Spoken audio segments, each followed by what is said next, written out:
Welcome to Canada Bangladesh Social Justice Action Research Alliance. On this platform, we talk about issues that impact social justice locally and globally. Our objective is to use this conversation to facilitate critical consciousness among marginalized communities in Bangladesh and around the world. As we say, that it is important to learn to read the world, not only reading the words. So, with that hope, today I'm excited. We will have a conversation that is absolutely based on real life experience and community. We have with us my guest, Nafissah Rahman. Nafissah Rahman is an inspiring community leader from Montreal, and I call her my dear friend and also my teacher. I often, every time I listen to Nafissah, there are so many things that I learn, which I call situated knowledge that are incredibly important in shaping critical consciousness, but not essentially knowledge that is borrowed from textbook, written in textbook languages. I mean, I'm in academia, but I'm not a fan of all the fancy languages. So with that, Nafissah, welcome. And Nafissah will introduce our conversation with land acknowledgement. So Nafissah, welcome, and you can proceed on. Thank you for that. So I would like to do a territorial acknowledgement that we would like to say that we are located on an unceded indigenous land, the Kaniene Kihaga nation is recognized as the custodian of the land and water in which we gather today. The Jogjage, which is Montreal, is historically known as a gathering place for many First Nations. Today, it is the home to diverse population of Indigenous and other people. We respect the continued connection with the past, present, and future in our ongoing relationship with Indigenous and other people with the Montreal community.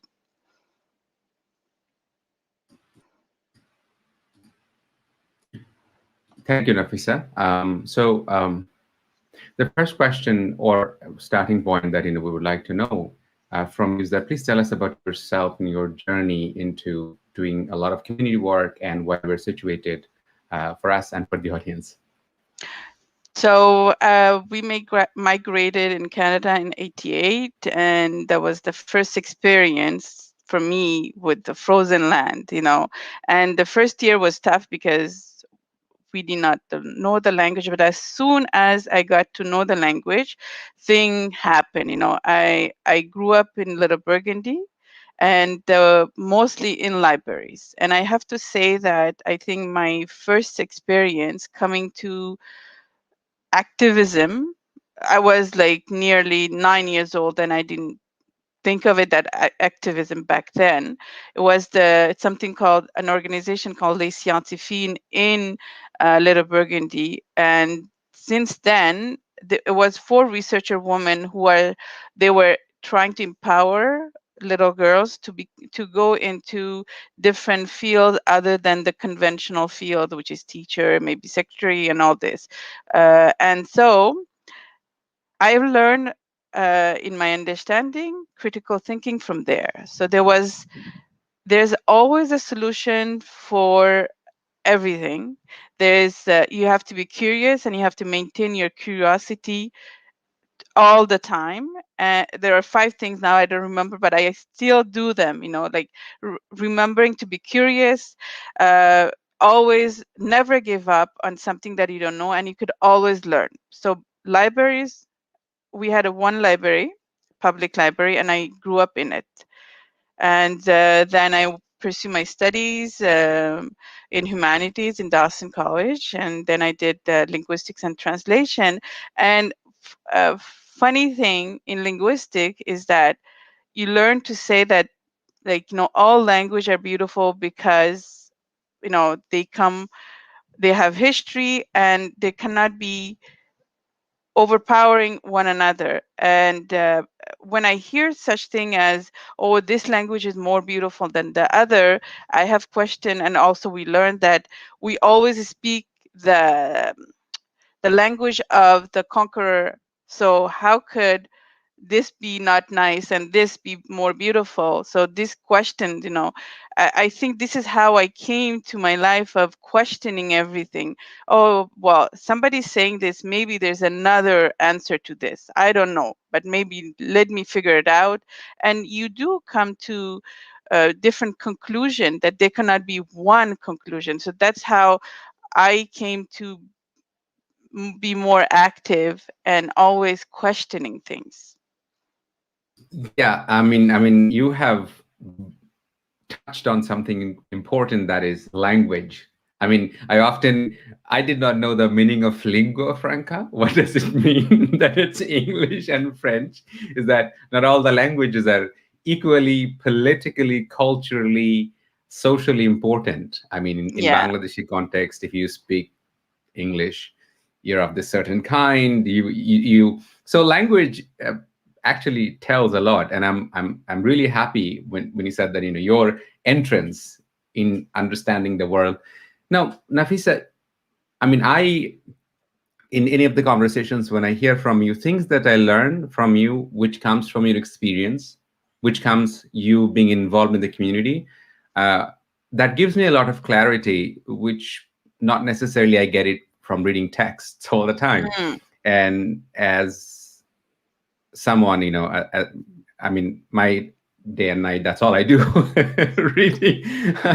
So I know that you are very engaged in a lot of social work, and you are a community organizer. Tell us that, your journey. How did you get involved into this social engagements or social causes? I think it's all about representation. So again, I'm going to go back to the scientifique, where they say about curiosity and about learning, because learning is a life journey, and really you could learn from anything. So I like to participate whatever that's interesting, and then more you participate, more you know. For example, at the city level, they had a woman going into politics, and this is woman of color, right? So you're like, oh, we were there, a lot of people, and we had only two hijabis, and I think it was like 100 of us. So you realize, without thinking, that there's this going on something, but you are not there. And especially at that training, I learned that power stays, it's politics is the highest power. So if you're not at the table, you don't get to be voiced, even if you think they're voicing, because if you're not there, who's going to be for voicing for you? So this is where I think I took understanding more of every voice matters, and how can we bring, it's maybe a big dream, but it's doable. How can we be there to voice, because we are part of this society, we're part of the fabric of the society. So that's where I started to say, I need to do something, because I have certain privileges, I have certain knowledge, I have the French language that I speak, I could read and write, I could do something. You grew up. I mean, we often forget that you grew up in French Canada. I mean, I live in completely the English part of Canada. And you live in French Canada, and growing up as a Bangladeshi Muslim woman of color, and as you just have said the word hijabi woman, I am sure that identity is that you grew up in Canada. I mean, I came to Mm, Canada as a grad student, so my experience is very different from your mm. experience. I the tricky thing, we think that we know who we are, but as we grow older, our understanding of us continues changing. Now, it's nothing fixed. So how do you think is that? How do you identify yourself? How do you think your life experience has shaped your identity? So now I am, can I say ultra local? Because before it was Montreal. Montreal is easy to connect, and you could say I'm a Montrealer, but I'm really little Burgundy within Montreal. Now it's ultra focus. So I say I am from Little Burgundy and Montrealer, Bangladeshi Canadian. And before I used to say Canadian Bangladeshi perhaps, but now it's Bangladeshi, because locality matters, and then where I come from, because I can't escape it. no matter what, people will, especially in French Canada, even if you're born, this is like third, fourth generation, they will be asking you, but where are you from? So before being Canadian, I am a Bangladeshi, but before being Bangladeshi, I am from Little Burgundy, Montreal, Bangladeshi Canadian. That's a bit tricky, at the same time, right? That, when you said that Little Burgundy. Now, our audience who don't know very well the geography of social geography, not essentially the physical geography of Montreal and Little Burgundy, could you introduce us about Little Burgundy? What is this place like? What makes this place unique? For me, so Little Burgundy historically, was predominantly Black people. So this is where you have, now I know this is recent history because of activism and all this, the land of jazz, the land of the worker, train worker, and all this. So Black people, they used to be here for work purpose, and they had a life before it was known to be a place. So now in the 90s, we grew up with the Black community, not knowing, because the resources in Little Burgundy is very little, right? So it's one of the poorest, I hate to say it, but I have to say it this way, of neighborhood in Montreal. And it's also where people see the community as violent, as youth pregnancy and all this. But for me, that was not what I saw. I saw a vibrant community together, and now it shifted that we have about 51% of different ethnicity, and mostly of Bangladeshi origin. So, and there's a lot of project, government housing in Canada. It's concentrated in Little Burgundy. So you have adjacent of multi-million dollars housing in Griffintown. This is like a 5-minute walk versus the project. So that's the neighborhood I grew up. And there's this understanding now, there's a division of thinking Little Burgundy, like nobody talks about Little Burgundy, but they talk about Griffintown, which is cool to be part. But this is one place where we grew up, and we used to play there. So now there's even this invisible wall where you don't go because you don't belong there. So Little Burgundy shaping, because now that I know the Black community with their struggle, how they maintain, and how I think is through their struggle without knowing that I became something of, oh, we have to stand up for our rights, because if not, nobody will give it to you. And unfortunately, I know this is not going to sound very palatable, but I think it's important to say what is. I mean, I often quote George Orwell that the act of telling the truth in times of universal deceit is a revolutionary act. Um, in terms of Bangladeshis, I would say that we have a lot of internalized racism. So we benefit from the struggles of Black and Indigenous people. We would not be enjoying a lot of the privileges that we do had it not been uncompromising, courageous resistance that the Black and Indigenous people have been putting for the past 400 and 500 years. I'm not generalizing all Bangladeshis. When we hear Little Burgundy, we don't understand that within Canada, within Montreal, there is pockets, which is very unlike the Canada we think we know from Bangladesh.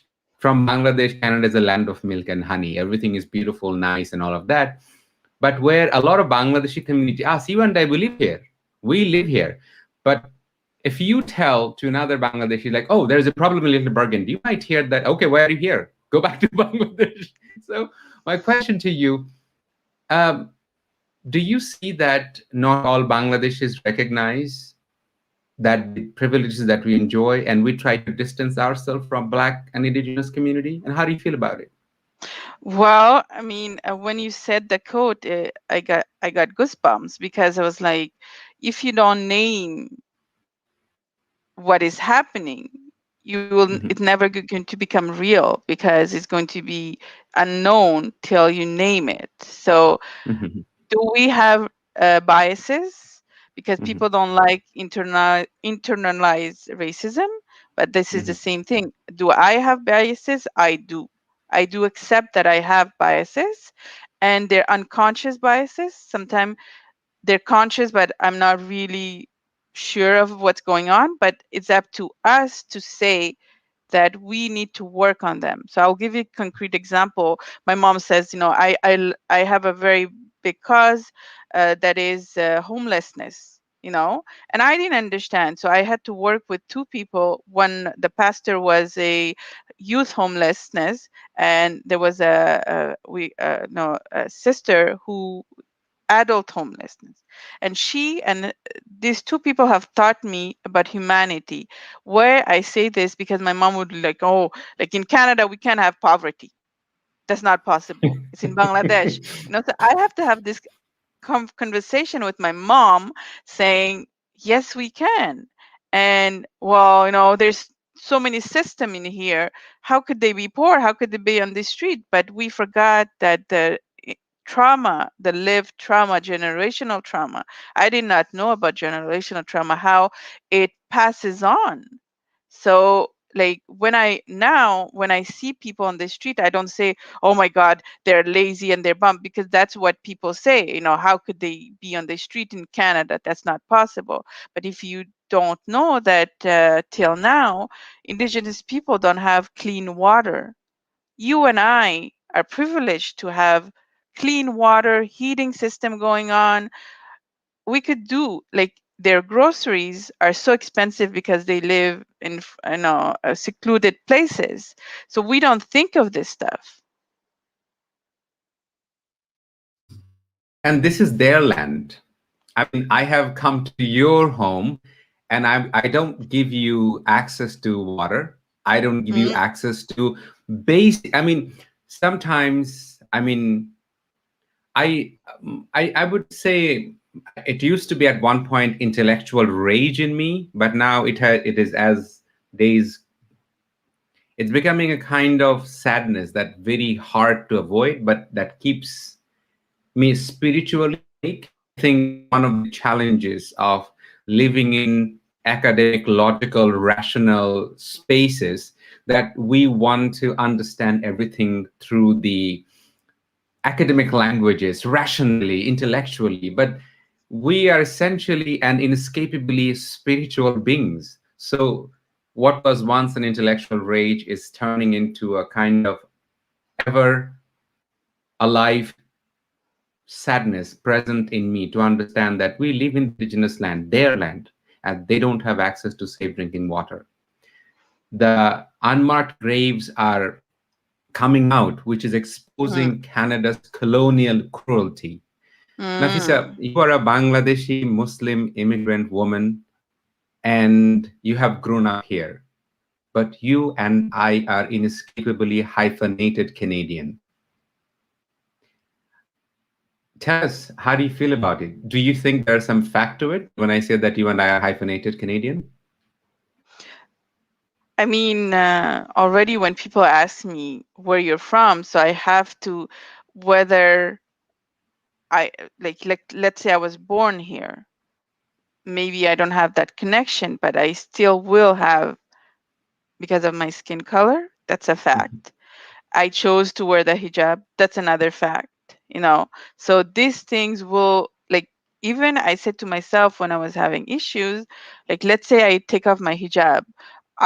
What people say, you know, be Canadian. I don't know what that means, but be Canadian meaning what? I'm not exactly sure. So maybe it means to be blonde. I can never be blonde unless I dye my hair, which I did because this is a identity crisis, wearing contact lenses to feel that you belong, right? So we will always have that hyphen. And to understand here, I think I have to understand where I come from.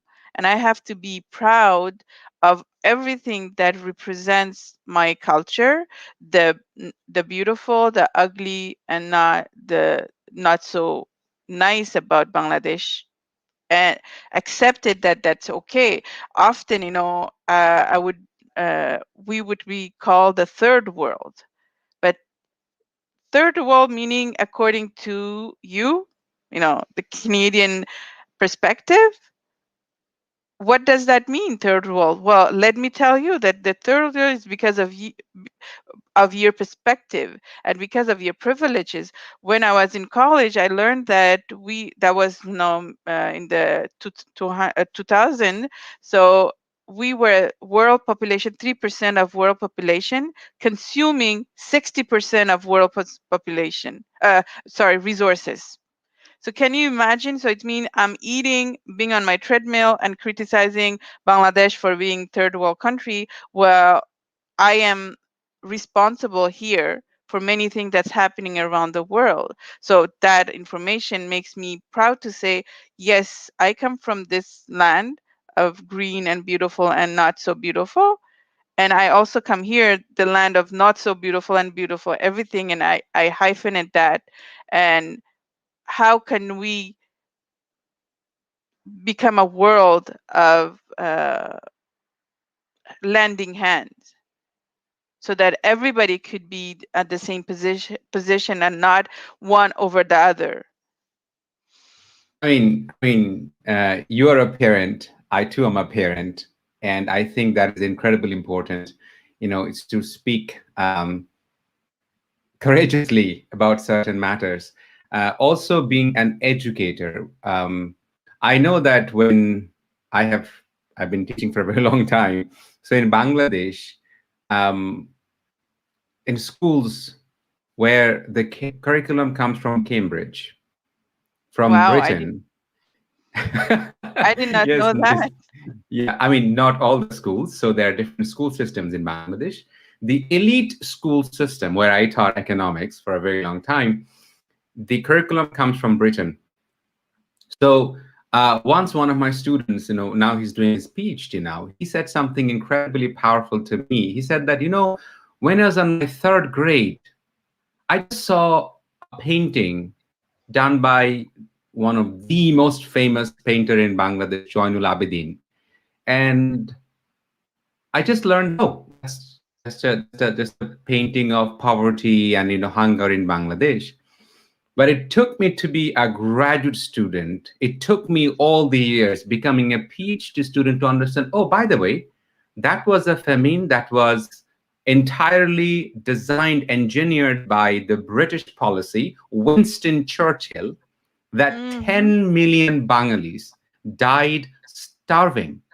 And when Winston Churchill was actually approached by British officers, not Bengalis, that we can't witness the inhumane, despicable cruelty, British cruelty. This was the approach of Winston Churchill. Well, how come Gandhi is so plump, and how come they deserve to die? That was Winston Churchill. And I do not know in what mind, and being an educator myself, that how on earth we even think of using adding the word sir. Sir Winston Churchill? Excuse me? But that's what we teach our kids. We teach our kids in Bangladesh that Columbus discovered America. Nafissah, you and I live in Canada, and we understand the colonial cruelty, and we are speaking unapologetically. But this is a political stand. We did not know this from growing up.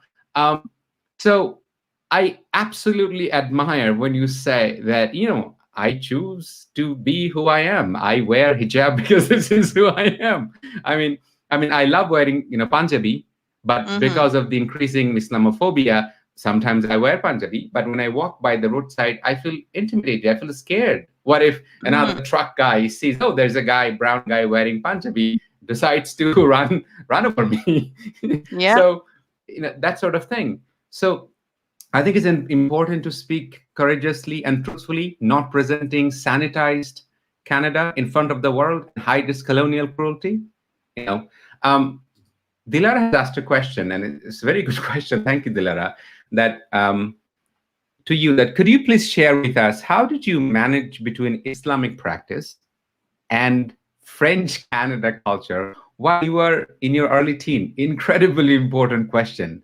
Uh, were there any challenges you faced? Oh my God. Well, I did not grow up wearing the hijab. So when I was 18, I decided to wear the hijab, right? And again, I'm going to bring up the Scientifique. It's a feminist group, and it was all about empowering. You could do this. You're a woman, like you said, like you you could be whoever you want. And I found my faith, and I found it beautiful, and I want to be myself. But then the world was not the same, and I received racism, and it did shatter me. It did shatter me. I'm not going to say like, oh, I was always strong and all this. No, no, no. At 18, I was in college, and I applied for a job, and I will name the names because it's important. Ratemans being one of the leading, garment industry where they have modest clothing back then, because now we have. So I wear Ratemans clothing because that's what I used to wear, and I go for an interview. The lady tells me, if you want to work here, you have to be fashionable. It still stayed with me. I have to be fashionable while I'm wearing your clothes. I didn't say anything. I ran from there because I was shocked. I did not know what to say and how to say, because what was happening, I did not think that it was going to be facing me, like this bluntly racist comment. And then the same thing happens with other places where empowerment group tells you, this is woman group tells you that when I face this, and I tell my mm, um, caseworker, she said, I think it would be good idea that you take off your hijab. So this is a woman group. So I do grow up with this. So without knowing, I do focus myself in working alone, like working for myself. So I do now, I become a tutor, a teacher, and all this. I stay in a setting that's safe. I'm a student teacher, but I'm afraid to apply. I did not understand that back then, but I'm afraid to apply to another position where I'm going to be facing with this. And I thought maybe it was me doing something wrong. I was like, oh, this is me. Maybe there's something wrong. Maybe I'm not capable. Maybe I don't have the right degree. Well, I was doing, I was being a student teacher because I had excellent grade in college. If you cannot have excellent grade, you don't not consider a student teacher. So but I didn't think of those stuff. I said to myself, maybe there's something wrong. So I struggle till I have come to activism, that it nothing with me. And also since then, I'm like, I have to point, name. I hate shaming, but naming and talking about it. I mean, when you say that it was a feminist group, it was a group that was supposed to empower women. I think a lot of the times, and obviously coming to academia, coming to North American academia, obviously, and I've been studying social science forever. So a lot of the times I question the brand of feminism that is understood and taught and explored. In a lot of the feminist, literature or languages, I don't find my mother. I don't find my sister. I don't. So the question is, what is, and obviously we, in theory, we have come to first wave, second wave, third wave, and fourth wave of feminism. But in Canada and worldwide, we still see the feminism that gets the biggest spotlight, where essentially privileged feminism, white feminism in Bangladesh, the class is so powerful, is, so that makes you locate in a very tricky place. Like in Canada, you need to be fashionable, means you are not Canadian enough. Now, I wanted to touch on that point, is that, we have a very wrong understanding of Canada because of Canada's excellent, sanitized representation of the world, which is, oh, you are welcome to Canada. You can keep your culture. That is all right. In multicultural, they will eat samosa and will become multicultural. But by the way, you have to be fashionable. You have to take off your hijab, right? So in 1962, a sociologist from York University, John Porter, has written a book, is that vertical mosaic. Canada is a mosaic, but on top, the color is white.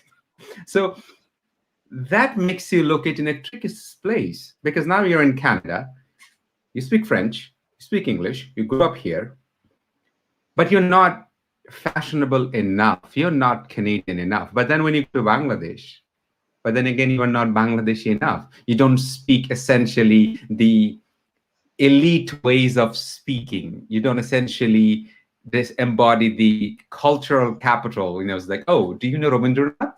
Oh, you don't know Sharat Chandra? How could you, right?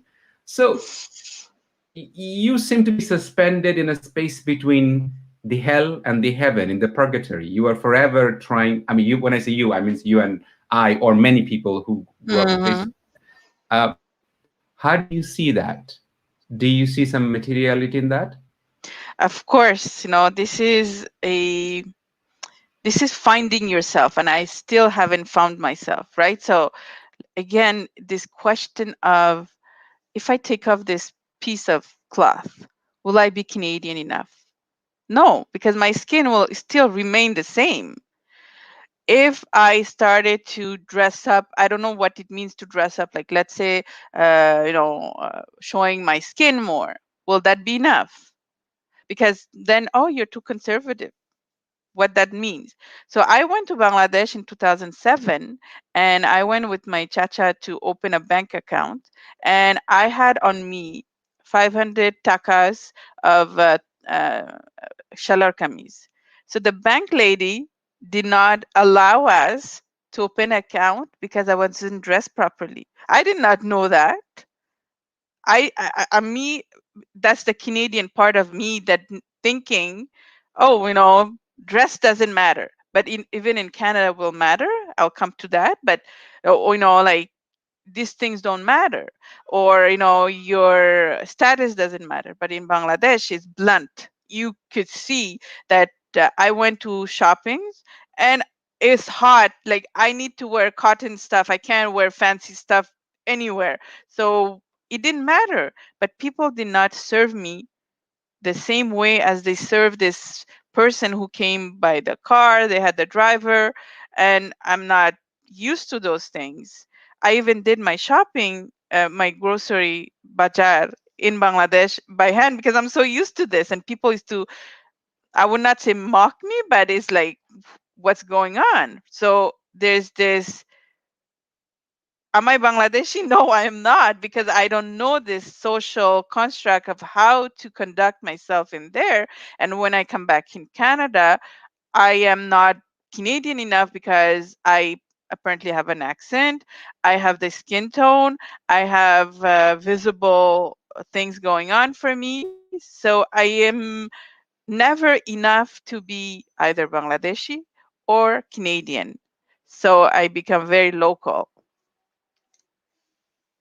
I am very proud about it that you, when you just said that you are unapologetically local, right? There's a brilliant writer. It's called Taye Selassie.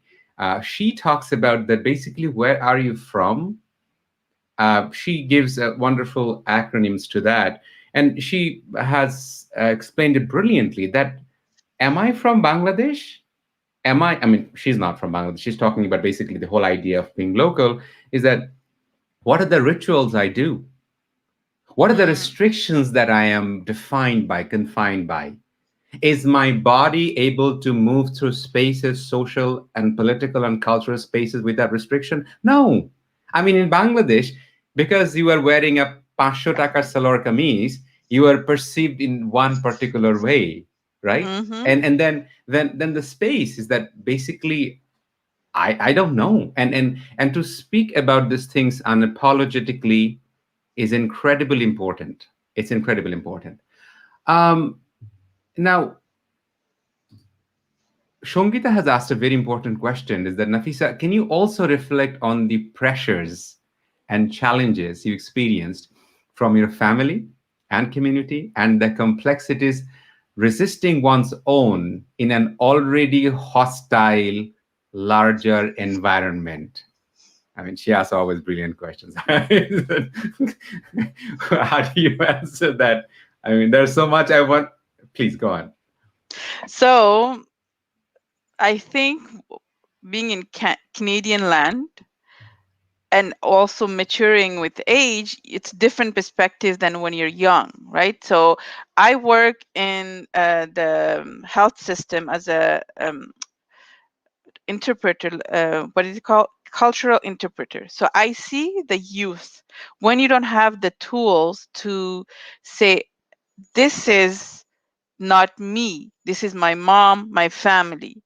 Then you have anger issue going on, which we all go in your teenage years, and for now I could say to myself through therapy, this is important to say, that that's mom, that's me, and how do I cope with family.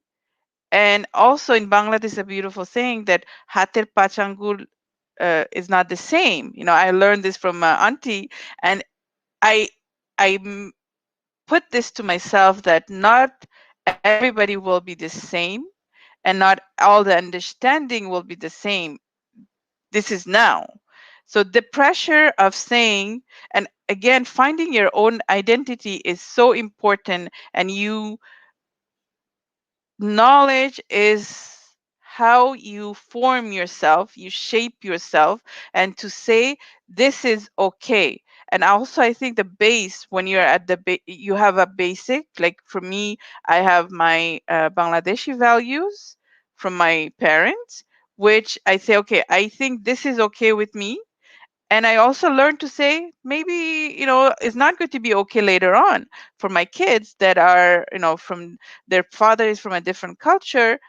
We have to come to um, in a situation where I have to say that's not me anymore, that's them. So this pressure that society creates, it's really up to the person to find, how do you find the ways is by looking and by going in other communities. So when I go in this other communities, like we have women issues, my white sisters have the same issues, my brown, my black sisters, they all have same issues. So you're like, oh, you too, you have a problem. Okay, so it means I'm not the only one. And then you go in the youth system, is the same. So more I go, more I say, okay, so I could really, like, I could take a breather and say, we will create another society where I'm okay with this. I think what I think you would really find a lot of what you just have, beautifully articulated in Dia Khan's work, is that the forgotten children, the forgotten Muslim children of Europe, is that when we come here, and again, I will bring the experience of being a parent here, is that when our children grow up in Canada, we want our children to hold on to our culture. We want our children to be Bengali, because obviously that's part of who we are.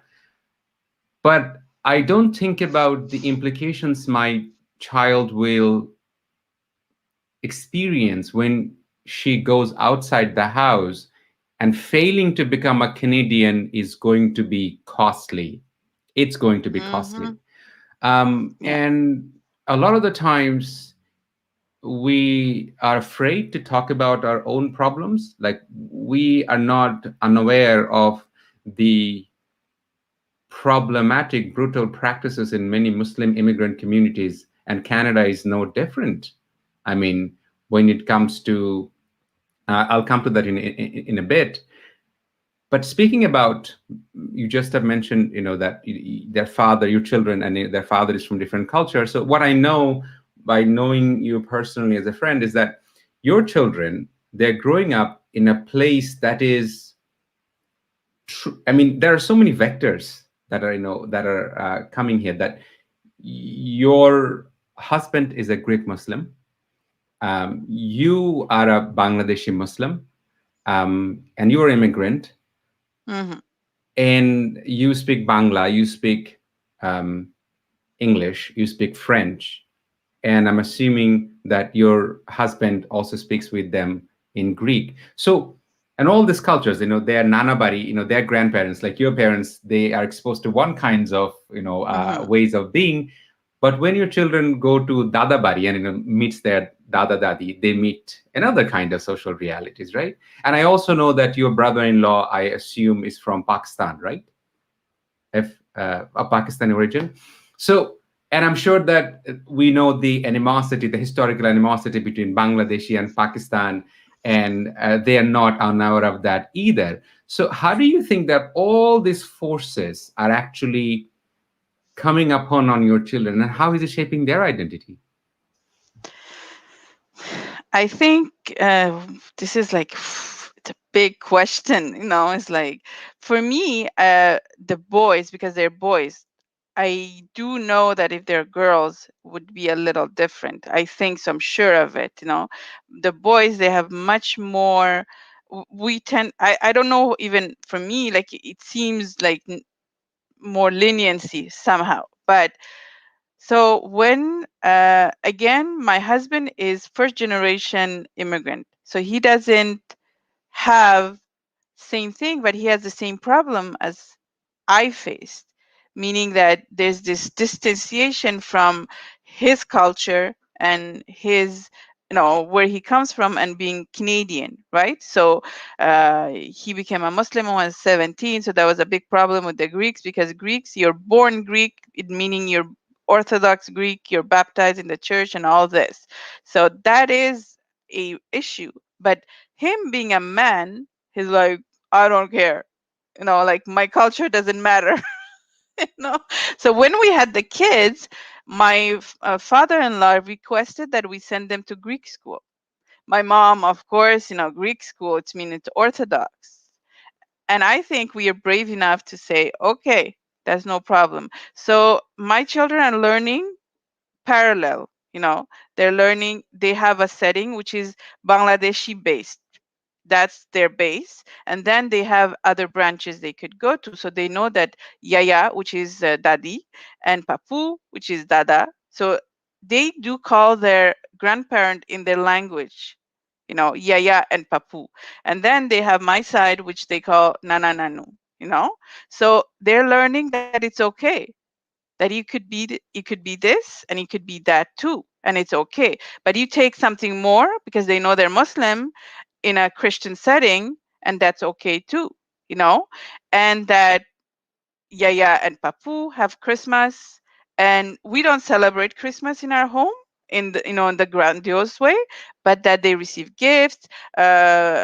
Easter is a big thing, My mother-in-law is always welcome.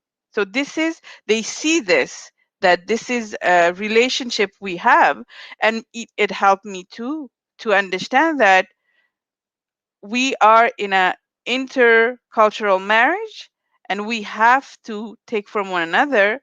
And my parents were more conservative about this, and it's worrisome that in our culture that, oh my god, we lost our daughter to another culture, you know and that what's going to happen, and is she going to become Christian now? Is she going to do this or do that? And the children, oh, they haven't gone to madrasa yet, like Sunday school. So all this, the kids are learning, and as parent, we have to be like, okay, we didn't speak to we didn't speak of religion the same way as my parent did to me, saying hell, heaven, and all this. We are going, as they're maturing and they're learning, okay, it's important to pray and why we pray, instead of, hey, do this because you're going to go to hell, because they see the similarities in everywhere. The culture in Greek culture is so important to keep, and the Bangladeshi culture is also important to keep, and they are learning.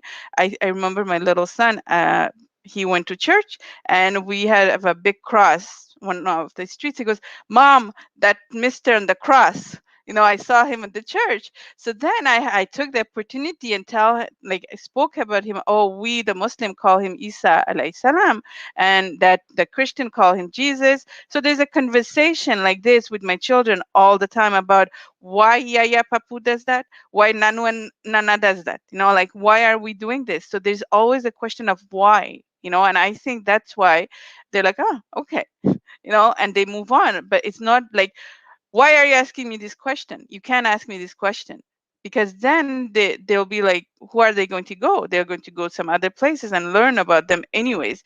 And we also wanted them to experience, so they can never say, oh, you kept away from my Greek heritage. They go to the Greek school, they'll learn about it, and everyday life, it's mostly with my parents, so they and my siblings, so they're learning the both, and they're going to be, I'm sure, hyphenated in many ways. You brought a critical point, I think not everybody feels courageous enough to talk about, is that your husband's decision to convert to Islam, being a man, I don't think it would be the same experience if a woman would want to convert to a different religion. And as well, of course, I mean, we must talk about it, is that being a Muslim man, you're allowed to marry Christian, Jew, and women of the book. But if you're a Muslim woman, you're not essentially allowed to marry men of the books. So that's, again, I might have touched a nerve there, but I think there comes a point that we have to talk about it. So your children are growing up in many ways, something that Canada markets very well about multiculturalism. And obviously there is also a fact of colorism, is that your husband being Greek, and as I know, speaking from you, is that dare a woman from Bangladeshi community decide to marry a Ghanaian Canadian, despite she being Muslim 100%, our disposition is going to be radically different, because we have somehow come so many notches down. Because marrying into, so your marriage is not only intercultural, interracial, interfaith. So there's so many vectors which we could talk. And then that's why I tell you, Nafissah, and I value your experiences immensely. And I know that how your experiences make my study, my research so much easier to understand. So what are the social forces that are coming to understand who we are? Now, Imamul Bhai has asked a very important question, which is a perfect segue to your answer.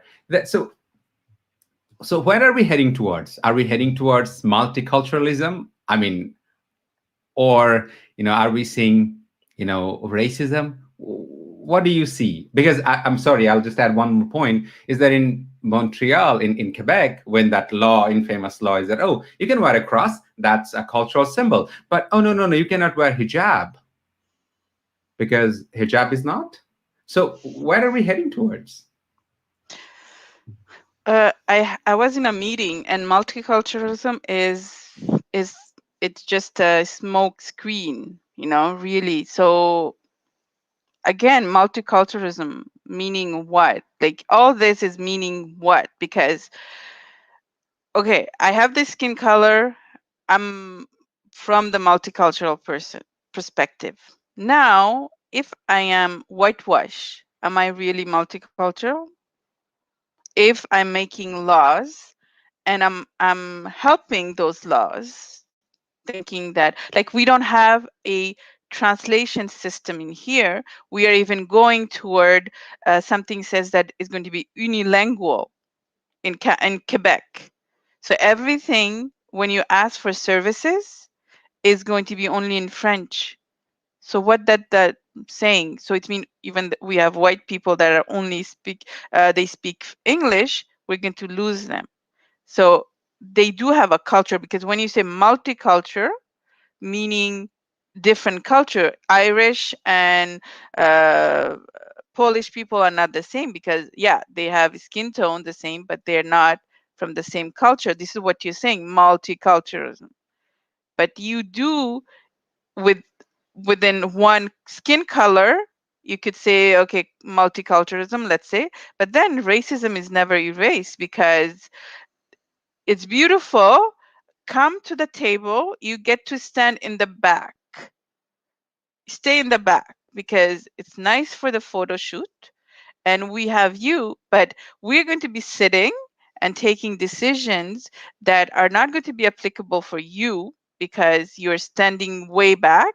We could just see you that no, there's black, there's brown, maybe yellow. And also the question of model citizens comes from there, that, oh, be the model citizen. And I've been a model citizen for a long time because the brown people and the Asian people are expert in being model citizens because uh, I think is because of the Bhadralok title. You know, like you want to be this person that's perfect. And again, we came and we're like, oh yes, you gave us the land and the place, and oh, thank you, you know, very much, and I will abide by everything you say and not question, you know. So racism, uh, it's embedded, it's in the system. Can I bring up a topic in French Quebec? So why I think French Quebec or French Canada is so upset at, and they think that they also live the same experience as other communities because they were Catholics. So in politics, they couldn't get in because there was a clause. I forgot what is it. Like they had to swear by something and they couldn't swear by it, and it was on purpose done by the English Canada, so that the French Canadian cannot reach higher to do politics and bring up changes. So you see, they have lived this experience and they would say to us that we have lived this experience and we cannot be racist and we don't see all of that. But then they create Law 21 or now the Bill 96, I'm not sure for the language, you know. So you are doing the same thing because you are in power and you could do it. So they are being racist and they do not say that they're racist because they think they live something and from the English speaking Canada. Recently, I have it's very troubling and I don't know how to actually navigate it. So one white woman was pretty edgy in terms of saying about the race relation, particularly after the new not new, I mean the graves, as new and new, you know, unmarked graves are, I don't know why I'm saying, you know, it's new, because, you know, when I'm reading the reports that the Truth and Reconciliation Commission, they have already notified, and I don't think it's possible to talk about colonialism without talking about the incredibly important and critical role Christianity played in it in terms of its civilizing mission. And when the same thing is sanitized by saying, well, but Nafissah, let me even dig deeper into it, is that you are a Muslim woman in Canada, but you are a South Asian Muslim woman. So in Montreal or in French Canada, you could be a French speaking white Canadian Muslim, and you could be a South Asian woman of color Muslim, and you both could be rallying together about Islamophobia. We know the brutal murder of the Muslim family in London, Ontario. But your reality being a Muslim Canadian is very different from a white woman's reality of being a Muslim Canadian. And the same brand of Islamophobia and exclusion don't apply to both of you. So that's my position from academic research. Please speak to that from your experience. first of all, within the Muslim community, there is, I don't know if I could, I would say caste system, I would say definitely social system where the the blacks are the bottom, right? And then the brown, because you don't speak the language, so your Arabic is not ever going to be good enough because you don't speak the language, or you're not from the tribe of so and so, because you don't understand the essence of the language. Therefore, you cannot interpret. Therefore, your validation in the religious sector is not enough. Or if it's enough, is there's, again, there's the token of being enough. Oh my God, that imam is great because he has done his study in Saudi Arabia. I don't know the university, and that makes him great. But critically thinking and saying, you know what, as a researcher, as a thinker, what about this? Oh, you can't, because anyways, religion and politics, we say such sensitive issues, but we do classify ourselves. So when within us, we are talking to ourselves saying, oh, I think this is this way. Oh, no, no, no, no, sister, you don't know because you're not from, you don't speak the Arabic, you don't know. There already we are there. And then in our system, I could say that the Arab world mixes much better in the colonial ways. So they're already Europeanized. Most of them, they wear the dresses the way, even in their country, they have the traditional attires that they wear at home, parties and whatnot. And outside their world, you're going to be, unless you're in Saudi Arabia, in a specific attires. But in Bangladesh, we still have our saris, we still have our shalar kameez. In other part of the world, it's the same thing. So when we come here, already the skin tone, because they're most of the time they're already fair, and then the understanding of European ways, the white ways, helps them to settle much quicker and take it in a different tone than us. I'm talking about myself. And the Islamophobia we live, it's like, okay, uh, within the bigger setting, and then from our counterpart of Muslim counterpart. Yeah, and I'm going to take the path of courage, and I'm going to speak unapologetically about it. Is that we are very quick and apt to study the British colonial history, European colonial history, but dare we go to the history of Arab colonization of North Africa? We don't want to touch that point. I have spoken with Black Muslim men who in masjid setting have experienced this, that in the prayer system, what depending on which brand of Islam you follow, is that we pray, and we keep our toes touched with each other, shoulder to shoulder, toe to toe, right? And the Black Muslim man was telling that, a lot of the times I have experienced that an Arab Muslim man will not touch his toe with mine. So there we have one wave of colonization where they had to give up their language, they had to give up their culture to accept. So in the name of, and again, when I said that, I don't know if I can speak about colonization without Christianity, but a lot of the times Muslims were apologetic about it. And the other thing is that in terms of conversion, I have seen the fetishization and how do I say, worshipping the white man converting into Islam, and then that person becomes the ultimate arrived preacher. Doesn't matter, because when somebody speaks about Islam in perfect British accent, we couldn't get enough of it.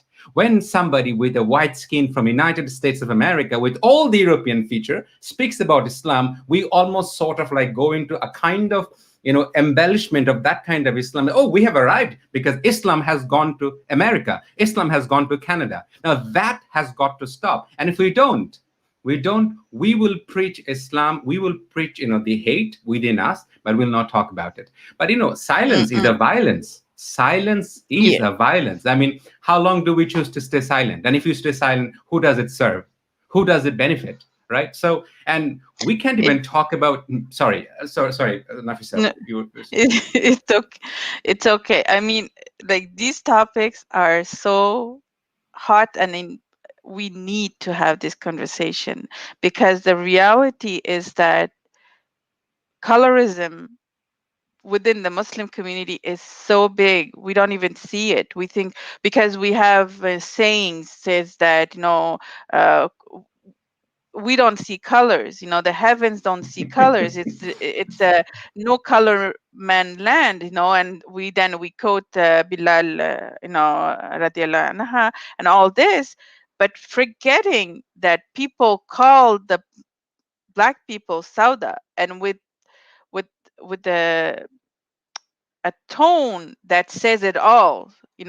I don't have that tone, that saying in Arabic, that way is like you could see the facial expression changing, and people deny that. It's an unconscious bias that we have toward people, black people within our community, and it's a conversation that must happen.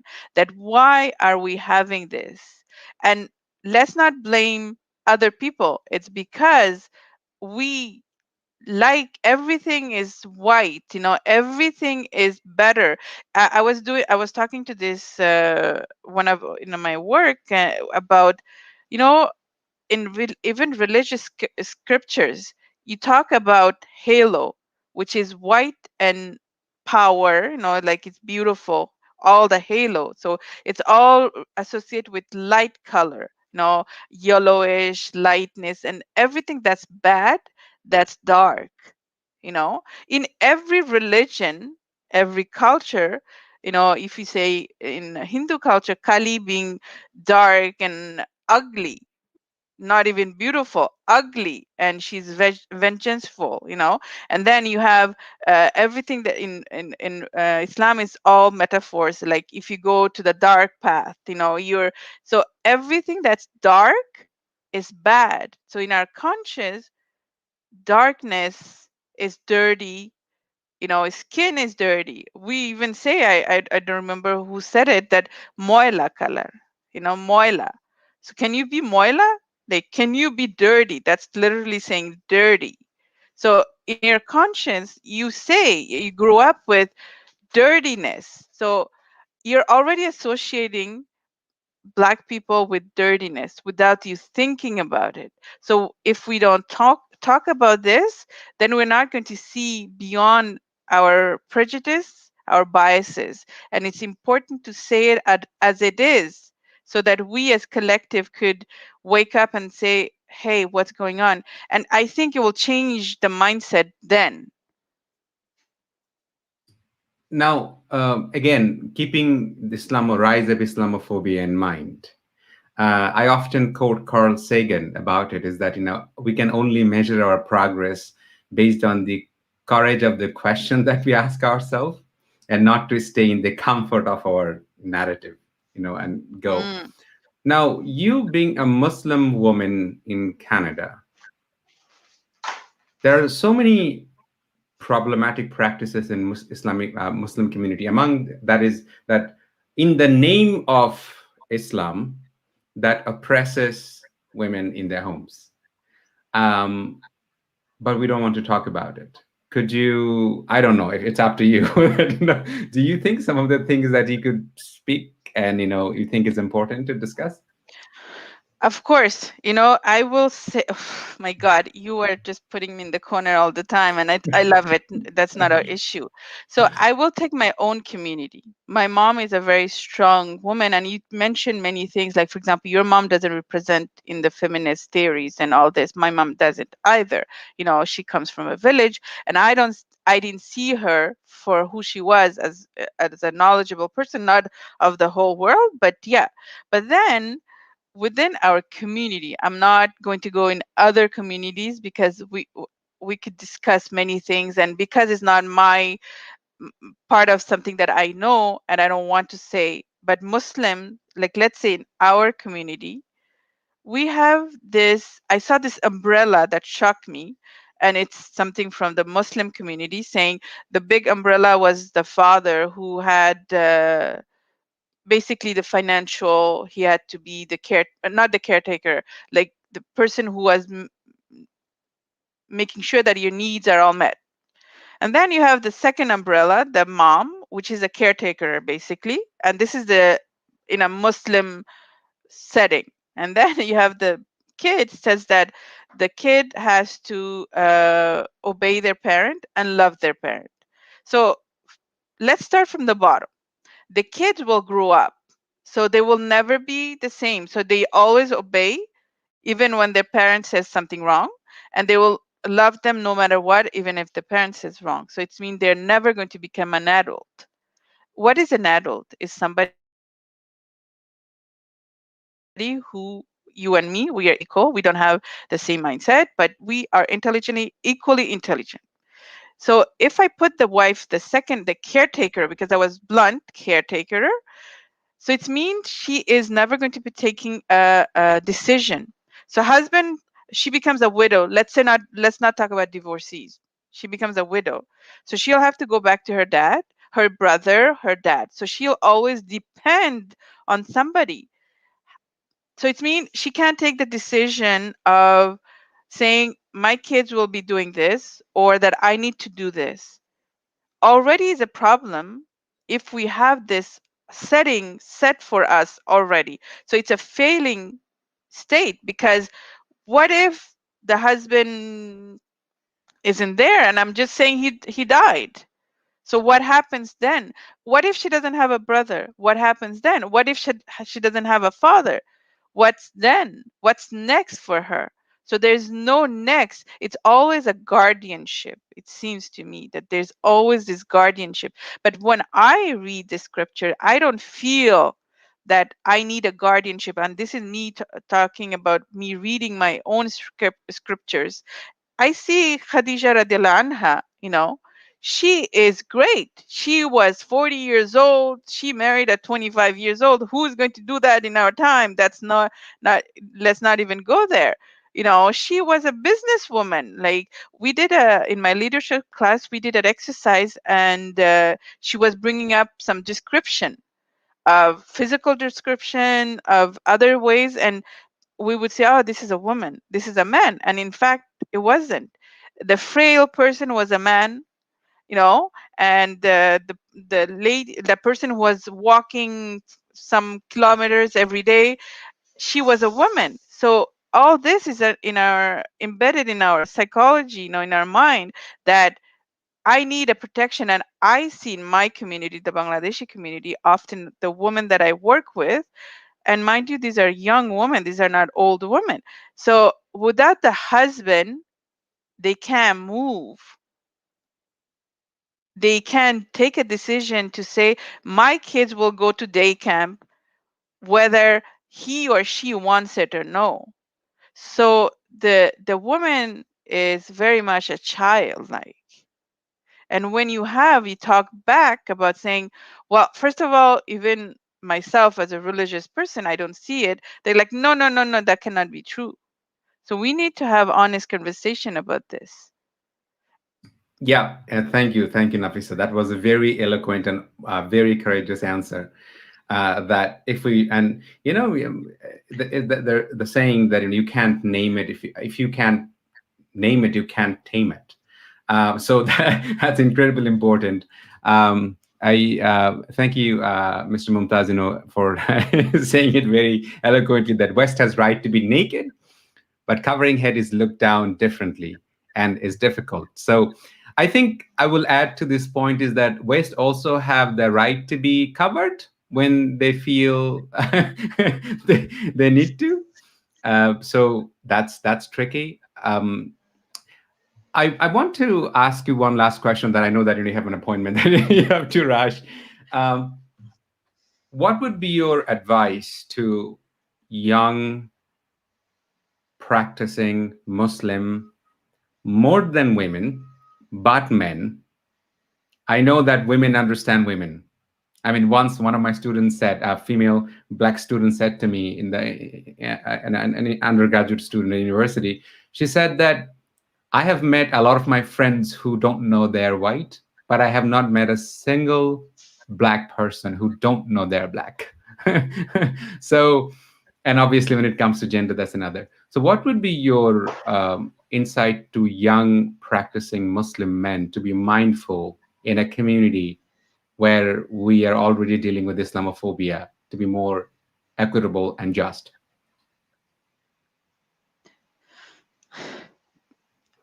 I think there's this worship of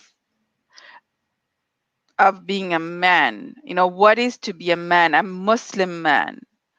People would be thinking, you have to be courageous. But what is courageous? You have to like dress a certain way. You have to, but I would say really to see that equality is how can you achieve equality, even if that's a vague term. How are we making sure that everybody's right is is given justly, and not thinking that my ego or my pride as a Muslim man is being hurt because I'm being questioned and all this. Questioning is part of growing, and sometimes it sounds off, and it's okay to question. And that's how even the prophet came to be, because that's how he became the prophet, is by questioning his forefathers. And we forget that we have to question. And sometimes with time, you don't you have your religious values and you think, oh my God, I'm doing a sin. But I find that God is up there and it's not an issue to question. And you will find the answer by questioning. And it's okay, and it should be that you question the action you're doing without, you shouldn't be putting any action without thinking. And if you did something and you realize that it was wrong, rethink about it and just apologize and continue saying, I was wrong, I'm not perfect. Why this sense of being perfect? People would say, oh, you become Muslim, you're Muslim and you're perfect. You can't be perfect, because even God says, I created mankind because they're not perfect. So stop being perfect and be the human being that we are, questioning, and be better ourselves than yesterday we were.